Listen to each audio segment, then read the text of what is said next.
Maharashtra Navnirman railway कामगार सेनेच्या सर्व आलेल्या सर्व पदाधिकारी,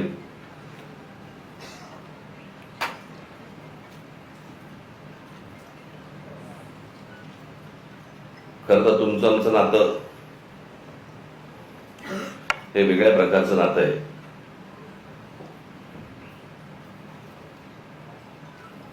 दोन 2008 रेल्वे भरतीच्या प्रकरणावरनं आंदोलन झालं आणि त्या आंदोलनामधनं मग पक्ष पुढे वाढत गेला, मोठा होत गेला आणि पक्षाला निवडणुकीचं चिन्हही रेल्वे इंजिनच मिळालं. आज तुम्ही सगळेजण इथे आलेला आहात.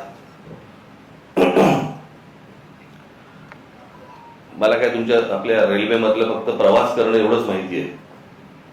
बाकी टेक्निकल मला काही फारसं माहिती नाही. ते तुम्हालाच माहिती आणि ह्यांना माहिती.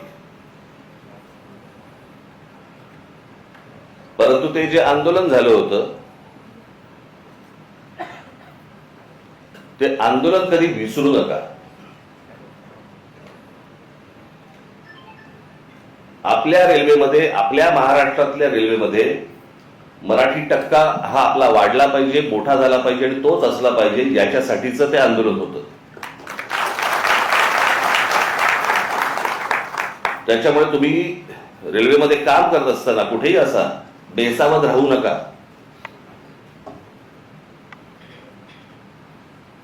त्या सगळ्या आंदोलनामध्ये आपल्या अनेक महाराष्ट्र सैनिकांना, माझ्यावरती जवळपास 110 केसेस पडल्या, मलाही अटक झाली, आपल्या अनेक महाराष्ट्र सैनिकांना अटक झाली, जेलमध्ये होते. हा जरा लाईट कमी कर रे आणि इकडचा वाढव जरा, ऑडिटोरियम मधला. नाटक आहे का? हा वाढव जरा, इथला वाढव जरा. हा आणि हा कमी कर माझ्या डोळ्यासमोरचा. हा, त्याच्यामुळे तुम्ही कुठे बेसावध राहू नका.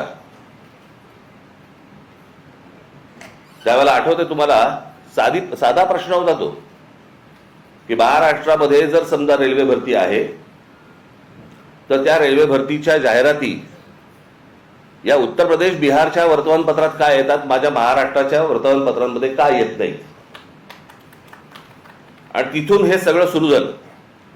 आणि मग तुम्हाला आठवत असेल ते हजारो लोक त्यावेळेला तिकडे रेल्वे परीक्षा, त्याच वेळेला कळलं हे आलेत कशासाठी, ही कोण माणसं आहेत, कशासाठी आली आहेत, सगळे रेल्वेचे प्लॅटफॉर्म सगळे भरलेत, झोपलेत सगळेजण, कशासाठी बसलेत, कोण आहेत हे?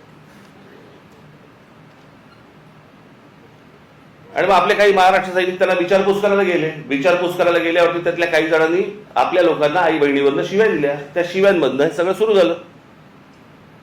आणि तेव्हा कळलं की महाराष्ट्रामध्ये नोकऱ्या आहेत, महाराष्ट्रामधला तरुण, महाराष्ट्रातल्या तरुणी ह्या वणवण फिरतायत नोकरीसाठी, आणि महाराष्ट्रातल्या नोकऱ्यांच्या जाहिराती या उत्तर प्रदेश, बिहारमध्ये येत आहेत आणि आपल्याला कल्पना नाही.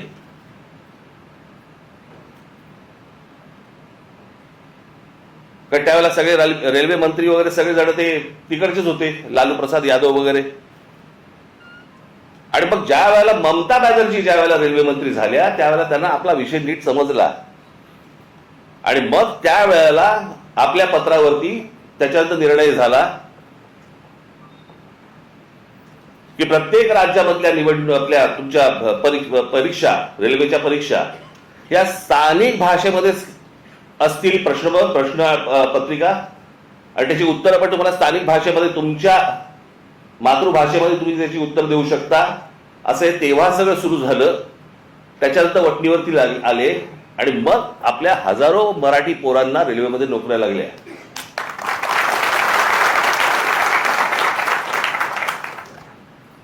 आज त्या सगळ्या गोष्टीला जवळपास 18 वर्ष झाली. पण हे कशासाठी झालं, का झालं, हे तुम्ही विसरता कामा नये. अनेक आपली आंदोलनं झाली. आज महाराष्ट्रामध्ये तुम्हाला मोबाईल फोन उचलल्यावरती पहिल्यांदा जे मराठीमध्ये ऐकू येतं ना, ते महाराष्ट्र नवनिर्माण सेनेच्या आंदोलनानंतर सुरू झालं. तोपर्यंत मोबाईलवरती फक्त हिंदी आणि इंग्रजी होतं.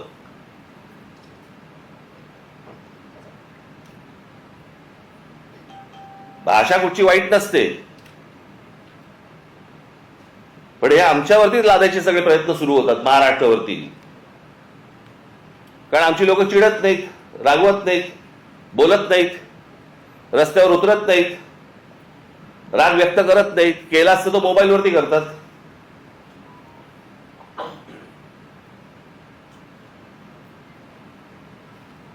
त्याच्यामुळे तुम्ही तुमच्या आपल्या रेल्वे स्टेशन्स असतील, रेल्वे भरती असेल, याच्यावरती तुम्ही लक्ष ठेवलं पाहिजे की प्लॅटफॉर्मवरचे स्टॉल्स कोणाला दिले जात आहेत, कोण भरती होत आहेत, कोण माणसं आहेत.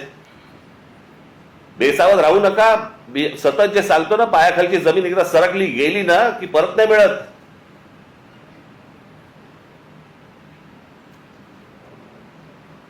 आमच्या सरकारलाच हिंदीचं वावड आपलं त्याच्याबद्दल आस्था.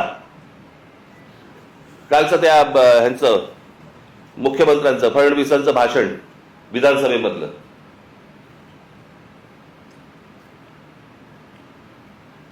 ते काय ते कुठलं मिसिंग लिंक वरती म्हणे ते काय ते काय कोसळला, खांब कोसळला आणि पाणी सगळीकडनं येतंय, त्याचं म्हणे राजकारण करू नका. अरे वा, त्याच्यावर बोललं की राजकारण. मग इतकी वर्ष आपण काय करत होतात? दुसऱ्यांच्या सरकार जेव्हा होती दुसऱ्यांची, त्यावेळेला तुम्ही काय करत होतात? त्यावेळेला जी आंदोलनं झाली ते राजकारण नव्हतं. स्वतःच्या अंगाशी आल्यावरती ते राजकारण, विरोधकांचं राजकारण, असं कसं होईल? आणि काय म्हणतायत म्हणे, एक वेळ मला बोला पण महाराष्ट्राचा अपमान मी सहन करणार नाही. वा रे वा, लोक त्या मिसिंग लिंक बद्दलच बोलतायत, महाराष्ट्राचा कुठे अपमान करतायत? पण ते काय सगळं घेऊन जायचं, म्हणजे ते वरपासून खालपर्यंत आता काय सवय लागली आहे. केंद्र सरकारच्या कुठच्या गोष्टींबद्दल बोललं की तुम्ही देशविरोधी. आता केंद्र सरकारची कामं आहेत ती, त्याच्यात देशाचा काय संबंध? आता मिसिंग लिंक बद्दल बोललं तर ह्याच्यात महाराष्ट्राचा अपमान कुठे आला? लोकांनी प्रश्नही नाही विचारायचे, काय झालंय ते. इतके दिवस जे मोबाईल फोनवरनं विरोधकांना जे करत होते ना, शिव्या घाल, वाटेल ते बोल, हे जे सगळे त्याच्यात ठेवलेल्या टीम्स आहेत ना, हे जे सगळं सुरू होतं ना, ते आता अंगलट आलंय. आता ह्यांच्या दामदुपटीने ह्यांच्या अंगावरती येत आहे आणि त्याच्यामुळे लागले आता त्रास व्हायला लागला त्याचा. आपणच सुरू केल्यात त्या गोष्टी. गेल्या 10-12 वर्षातच ह्या सगळ्या गोष्टी मोठ्या प्रमाणावरती सुरू झाल्या. विरोधकांना वाटेल ते बोलणं, विरोधकांना शिव्या घालणं, वाईट साईट लिहिणं, सगळ्या गोष्टी ज्या सुरू झाल्या हे तुम्ही बसवलेल्या टीमकडनं सुरू झाल्या. आता तुमच्या अंगावरती येत आहे ते सगळं, आणि तुमच्या अंगावरती येत आहे म्हणून लगेच महाराष्ट्राचा अपमान. ह्याच्यात कसला आला महाराष्ट्राचा अपमान? राम मंदिराच्या चोरीबद्दल बोललो की म्हणजे धर्माचा अपमान. अरे चोरी आहे ना ती, ह्याच्यात धर्म कुठे आला?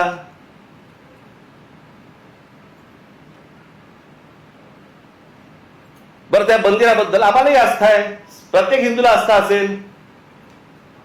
तिथे ज्या वेळेला 1400 कोटी रुपये ज्यावेळेला चोरले जातात,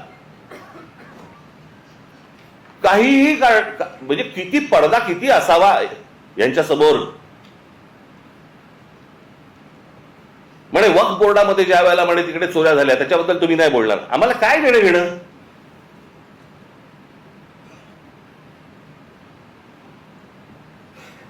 राम मंदिरामध्ये लोकांनी जे दानपेटीमध्ये टाकलं, जे श्रद्धेने त्या मंदिरासाठी दिलं, त्याची जर समजा चोरी होत असेल तर ह्याच्याबद्दल बोलणार नाही, बोलायचं नाही.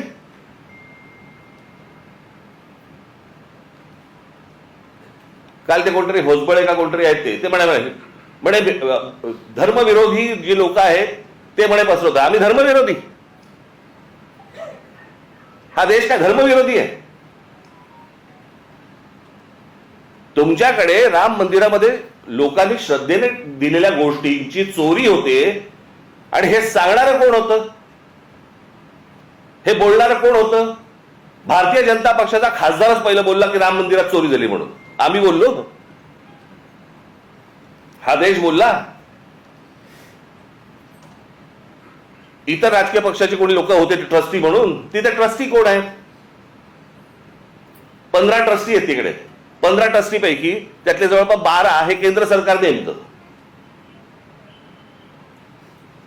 आणि त्या 12 पैकी केंद्र सरकारने जी नेमलेली माणसं आहेत ती RSS शी संबंधित आहेत, विश्व हिंदू परिषदेशी संबंधित आहेत, भाजपशी संबंधित आहेत, बाकी कोणीच नाहीये.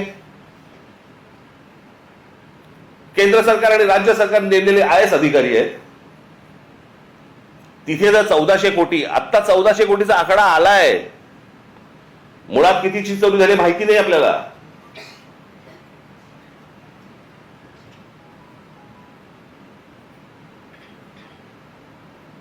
चोरी झाल्यावरती समजा असं पकडा, आत्ता दुसऱ्यांचं कोणातरी सरकार असतं आणि राम मंदिरामध्ये चोरी झाली असती, भारतीय जनता पक्षाने काय केलं असतं? RSSने काय केलं असतं? विश्व हिंदू परिषदेने काय केलं असतं? मोर्चे काढले असते, सगळ्या गोष्टी केल्या असत्या. त्याच्यात नाही राजकारण. आता तुमची सत्ता आहे म्हणून विरोधकांनी केलं की त्याच्यामध्ये राजकारण आणू नका म्हणे. आता त्या मिसिंग लिंकचं झालं, यांचा एक मंत्री म्हणतो ते नैसर्गिक आहे, ती गोष्ट नैसर्गिक आहे, त्याच्यामध्ये राजकारण आणू नका, हे लक्षात ठेवा. हे तुम्ही काय अमरपट्टा घेऊन आलेला नाही आहात. उद्या तुम्ही विरोधी पक्षात जाल आणि ज्यावेळेला अशा काही घटना घडतील तेव्हा तुम्ही राजकारण करू नका. तेव्हाही सांगा लोकांना की नाही नाही नैसर्गिक आहे. एक झाड पडून काय मुलगा जातो, काय माणूस जातो, एक मुलगा शाळेमधला मुलगा गटारात काय पडतोय, काय नाही म्हणे, नैसर्गिक आहे. नैसर्गिक? तुमचं सरकार आहे म्हणून सगळं नैसर्गिक, त्याच्यावर राजकारण करू नका, त्याच्यावर कोणी बोलायचं नाही. दुसऱ्या पक्षांची सरकार असली की हे यांचं राजकारण सुरू करणार, हा कुठचा प्रकार? त्या मिसिंग लिंकचं बाबा तिथे नशीब माणसं नाही मेली.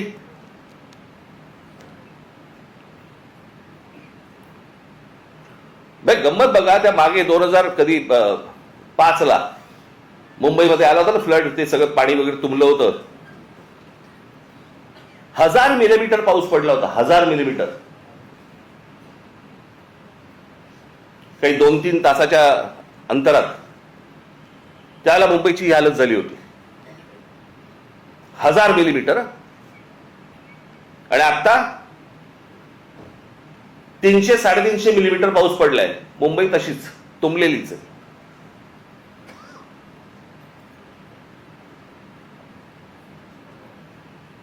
तेव्हा वारे बाप वाटेल ते बोलायचे, वाटेल ती सगळी आंदोलनं करायची, पैसे खाल्ले, हे केलं ते केलं, तेव्हा राजकारण नाही. आता मुंबई तुंबली नाही, नैसर्गिक आहे. ती कोणती बाई ती गाणी म्हणायची, काय ते गाणं होतं ते? तुला मुंबईवर भरोसा नाही काय? कुठे गेली ती आता? तुमचा आला व्हिडिओ?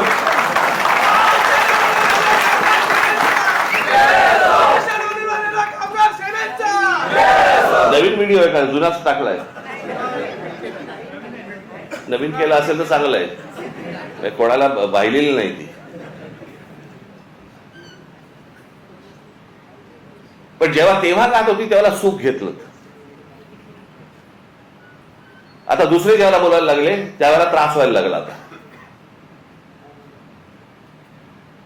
मला दुसरं कळलं नाही, मला मुख्यमंत्र्यांचं विधानसभेतलं भाषण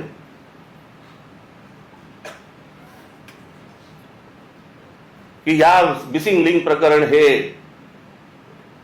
उत्तम दर्जाचं ते काय कन्स्ट्रक्शन आहे वगैरे वगैरे सगळं झालं, आणि ह्याचं जर समजा कोणी राजकारण करत असेल आम्ही बघून घेऊ त्याला. मुख्यमंत्री आहेस ना तू, बघून घेऊ. बरं झालं ते झालं. पुढे वाक्य संपल्या हिंदीतून सुरू झाले. मिसिंग लिंक के बारे में अगर कोई राजनीति करे, कोणासाठी हिंदी बोललात? समोरच्या आमदार मराठी, महाराष्ट्राची विधानसभा, महाराष्ट्राच्या विधानसभेमध्ये आमचा मुख्यमंत्री, महाराष्ट्राचा मुख्यमंत्री हिंदीत बोलतो. कशासाठी? कोणाला सांगायचं होतं? कदाचित आपल्याच पक्षातल्या वरच्या लोकांना सांगायचं असेल, बघून घेईन.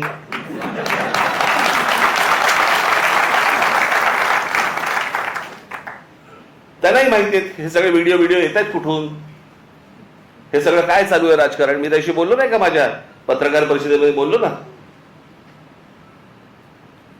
जी काय घमासान सुरू आहे ना आता तिकडे पक्षामध्ये, फक्त बघत राहा, पाहत राहा.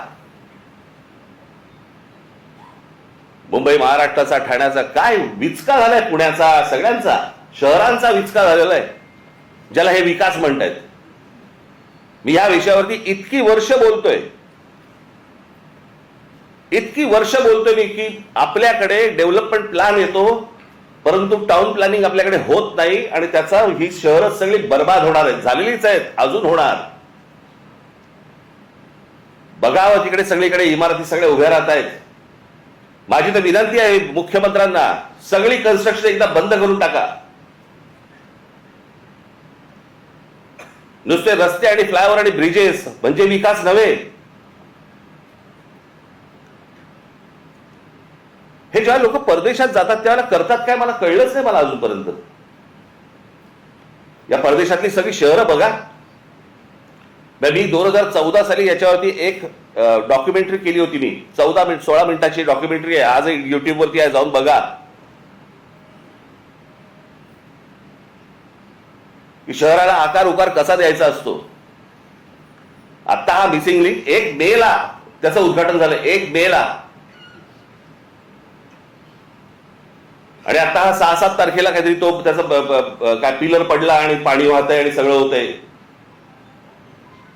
जुलैमध्ये, मे, जून, जुलै अजून पूर्ण पण नाही झाला. 60-65 दिवसामध्ये तुमचा नवीन बांधलेला टनेल गळायला लागतो, पिलर पडतात. आणि काहीतरी त्यांनी सांगितलं, काहीतरी मी कुठे काय आणले करते ते तुला दिलं होतं मी घ्यायला. कॅनडामधनं आम्ही त्याचा रिसर्च केलाय आणि मग त्यांनी त्यांचं डिझाईन केलंय. मग इंडोनेशियामधनं आम्ही पाईप हे आणलेत, मग जर्मनीमधनं हे केलंय, अजून काहीतरी केलंय. आणि मग भारतीय कॉन्ट्रॅक्टरने तो टनेल बनवलाय. त्यांनाच द्यायचं होतं ना. ते आमचे नितीन सरदेसाई फार छान बोलले त्याच्यावरती. आता आम्ही बोलत असताना ते म्हणाले, मला हे सगळं बघून राज कपूरचं गाणं ऐकू येतं म्हणे. आठवतं, मेरा जूता है जपानी, पतलून है काय इंग्लिशस्थानी, सर पे लाल टोपी रूसी म्हणजे रशियन, फिर भी दिल है हिंदुस्थानी. कॉन्ट्रॅक्टर आमचा तो बर्बाद करणार, तुम्ही काळजी करू नका.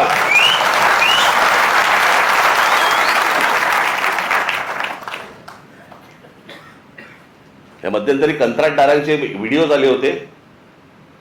कंत्राटदार सांगतायत आपल्या महाराष्ट्रामधली मराठी मुलं मुली जे नव्याने कंत्राटदार झाले त्यांना किती म्हणे, तर जे कंत्राट मिळतं त्यातलं जवळपास 56% पैसे द्यावे लागतात म्हणे, वाटावे लागतात, चारावे लागतात. 56%. म्हणजे ज्याच्यासाठी काम काढलंय ते काम त्यांनी 44% करायचं. तुम्हाला असेच रस्ते मिळणार, असेच खड्डे मिळणार.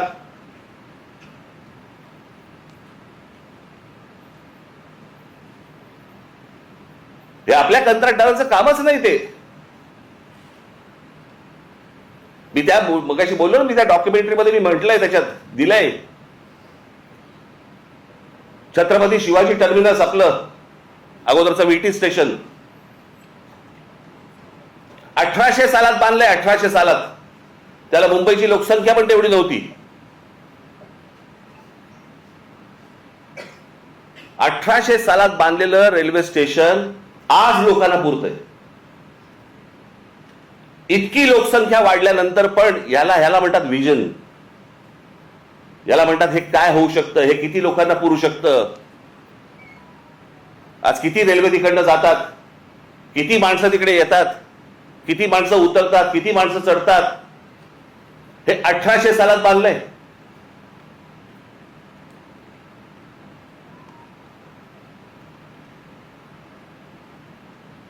अमेरिकेमधली एम्पायर स्टेट बिल्डिंग, किती उदाहरणं द्यायची हो जगामधली तुम्हाला.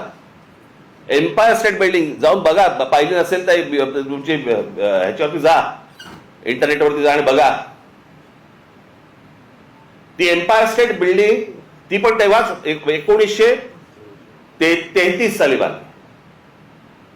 किती वर्ष लागली असतील. ती साधारणपणे 110 मजली उंच आहे, 110 मजली. म्हणजे आता हा हॉल आहे ना, या हॉलच्या चौपट असेल, चौपट 5 पट असेल उंच, 5 पट 6 पट असेल जास्ती, एवढा त्याचा फ्लोअर आहे. 110 मजली उंच आहे ती.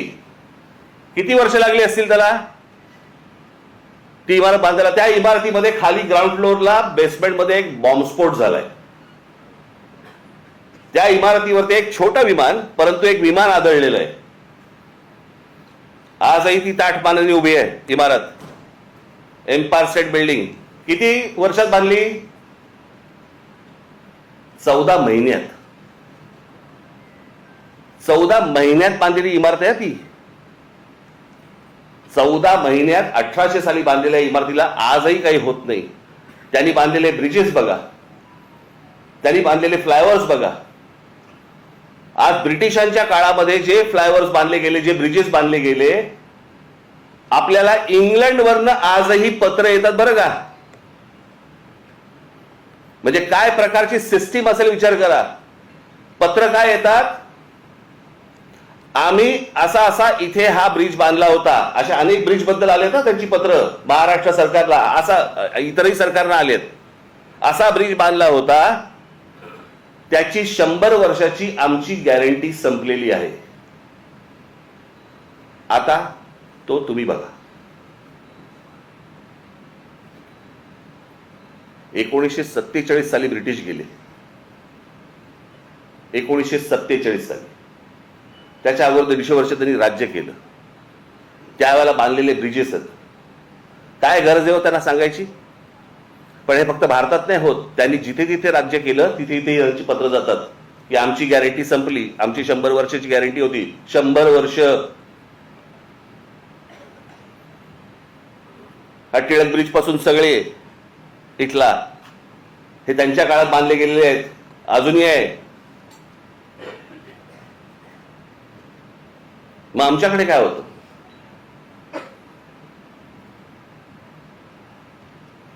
आमच्या रस्त्यांना काय खड्डे पडतात. बरं, ज्यांनी रस्ते बांधायचे ते आमचे नितीन गडकरी, ट्रान्सपोर्ट मिनिस्टर. मग पेट्रोलमध्ये इथेनॉल घातलं पाहिजे, मग ती गाडी कशी चालेल. आणि अरे पेट्रोलियम मंत्री बोलेल ना त्याच्यावरती. पेट्रोलियम मंत्री ब्र काढत नाही त्याच्याबद्दल, इथेनॉल बद्दल आणि पेट्रोल बद्दल. ट्रान्सपोर्ट मिनिस्टर ते ह्याच्यावरती प्रवचन देत आहेत. काय बोलायचं. मग कोणाचं काम कोण करतंय, काय चाललंय देशामध्ये, काही थांगपत्ताच नाही. आणि सगळे निगरगट्ट झालेले आहेत. परवा दिवशी मी एका पत्रकाराला बोललो, म्हटलं चायला म्हटलं असं झालेलं आहे, म्हटलं सरकारला परसाकडे साफ होते, आपणच कुंथत बसलोय. आपल्यालाच त्या सगळ्या गोष्टींचं वाईट वाटतं. हे काय चाललंय. झाडाच्या झाडं काढली जात आहेत, जंगलाच्या जंगलं उद्ध्वस्त होत आहेत. लोकांना राग येत नाही. लोक राग व्यक्त करत नाहीत. व्यक्त करायचं साधन मिळालंय मोबाईल फोन, त्याच्यावरती काहीतरी टाकलं, माझा राग व्यक्त झाला. तो राग मतदानामध्ये पण दिसत नाही. नेमकं हवंय काय आपल्याला. आपण नेमकं पुढच्या पिढ्यांसाठी आपण काय घडवून ठेवणार आहोत, काय करून ठेवणार आहोत. मला कोणाची सत्ता आहे कोणाची सत्ता नाही, मला ह्याच्याशी कर्तव्य नाहीये. आज भारतीय जनता पक्ष सरकार आहे, चांगलं काम करावं. वाईट केलं बोलणार आम्ही. परंतु सगळेजण मस्तीत आहेत. त्यांच्या दिवशीचा एक आमदार, त्याला विचारलं काय चाललंय, म्हणे काल म्हणे झाड पडलं ना ते, त्याच्यात एक माणूस गेला, ते त्याच्यावरती चर्चा झाली. आज तो ते गटारातला तो मुलगा पडला, त्याच्यावरती चर्चा झाली. आणि हसतायत. भावना शून्य. आणि भावना शून्य एवढ्यासाठीच कारण तुम्हाला किंमत नाही. आमच्याकडे काय चालू आहे?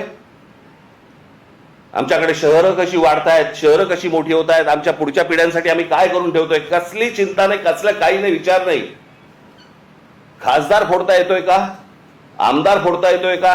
नगरसेवक फोडता येतोय का? आमची सत्ता टिकतेय का? याच्यावरती फक्त आमच्याकडे महाराष्ट्रात चर्चा सुरू आहे.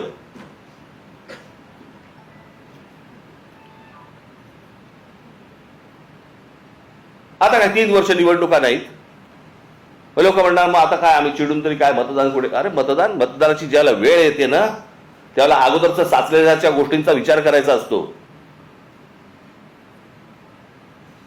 चांगलं काय आणि वाईट काय या गोष्टींवरती तुमचं मतदान झालं पाहिजे. उद्या राज ठाकरे जर समजा चुकत असेल तुम्ही बोललं पाहिजे, इतर पक्ष जर चुकत असतील बोललं पाहिजे. लोकशाही कशाला म्हणतात ना, ती लोकशाही जर जिवंत ठेवायची असेल ना, मी मागे पण एकदा उदाहरण दिलं होतं, आज मुद्दामून परत देतो उदाहरण तुम्हाला. ज्यावेळेला दुसरं महायुद्ध ज्यावेळेला संपलं ना, ते संपल्यानंतर सगळी वाहवा झाली. इंग्लंडची वाहवा झाली, विन्स्टन चर्चिलची वाहवा झाली. विन्स्टन चर्चिलचं ते एक फेमस त्याची ती मुद्रा होती हाताची, वी फॉर विक्टरी. त्याच्यामध्ये फक्त वी फॉर विक्टरी नव्हतं, वी फॉर विन्स्टन पण होतं, विन्स्टन चर्चिल.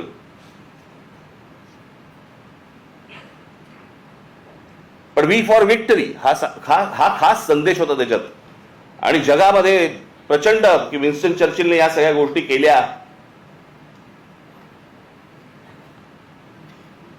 8 महिन्यांनी निवडणुका झाल्या आणि 8 महिन्यांनी निवडणुका झाल्यानंतर विन्स्टन चर्चिल आणि त्यांचा पक्ष हरला. इंग्लंडमध्ये विन्स्टन चर्चिल आणि त्यांचा पक्ष हरला. ज्याच्या नावावरती दुसरं महायुद्ध जिंकून दिल्याची गोष्ट होती तो 8 महिन्यानंतर निवडणुकीमध्ये हरला. पत्रकारांनी ज्यावेळेला लोकांना प्रश्न विचारले की या माणसाने असं एवढं युद्ध जिंकून दिलं, एवढी तुम्ही वाहवा केली, एवढं त्याला डोक्यावरती घेतलं आणि निवडणुकीला तो हरला कसा काय? सरसकट लोकांनी दिलेलं उत्तर होतं, युद्ध काळामध्ये तो योग्य होता, शांततेच्या काळात नाही. हे समजायला अक्कल लागते. याला समजायला, याला लोकशाही म्हणतात.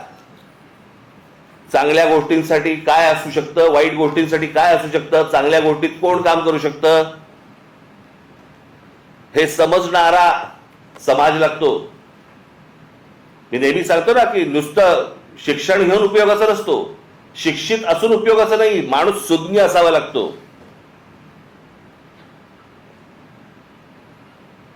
आमच्या बहिणाबाई चौधरी शिकलेल्या नव्हत्या, पण त्या ज्या बोलून गेल्या, आधी हाताला चटके तेव्हा मिळते भाकर, ह्या बोलून गेल्या ना, त्याला सुज्ञ लागतो माणूस, सुज्ञ.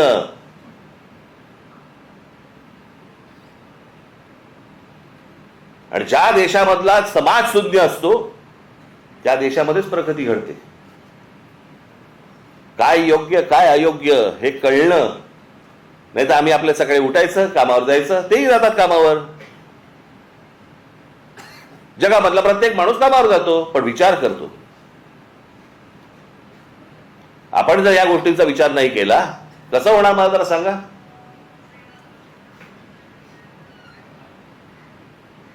आज खरं तर मुख्यमंत्र्यांनी ही गोष्ट सांगायला पाहिजे होती की बाबा मी त्याच्यामध्ये लक्ष घालतो आणि ज्यांनी चुका केल्या असतील त्यांच्यावरती मी इन्क्वायरी लावतो. ते राहिलं बाजूला. याच्यामध्ये जो राजकारण करेल त्याला मी बघून घेईन. बघून काय घेईन? सुसंस्कृत महाराष्ट्राचा मुख्यमंत्री आहे, विधानसभेमध्ये बघून घेईनची कुठची भाषा आली?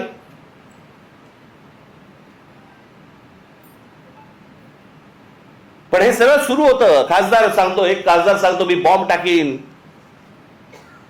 माझ्या नावावरती 5 मर्डर आहेत. हे आपल्या राज्यात होऊ शकतं आणि त्यांना हात लागत नाही कोणाचा, कारण सत्तेत गेलेत. हे बोलायची हिंमत कशी होते? कारण अंकुशच नाही कोणाचा, कोणाचाही अंकुश नाही. कुठे कुठचं काम चाललंय, तिकडे आता कुंभमेळ्याची कामं सुरू आहेत, तिथे पण सगळं गोंधळ आहे.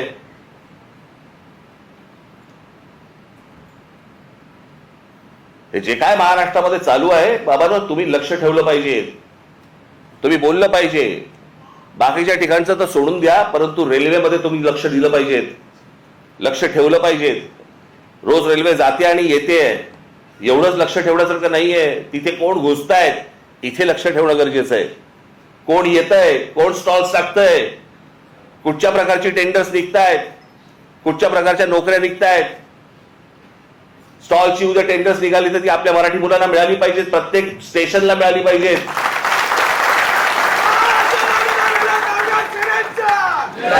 याच्यावर तुमचं बारीक लक्ष पाहिजे. ते जर बारीक लक्ष नसेल तर कसले काय चाटायचे वर्धापन दिन, काय करायचे वर्धापन दिन.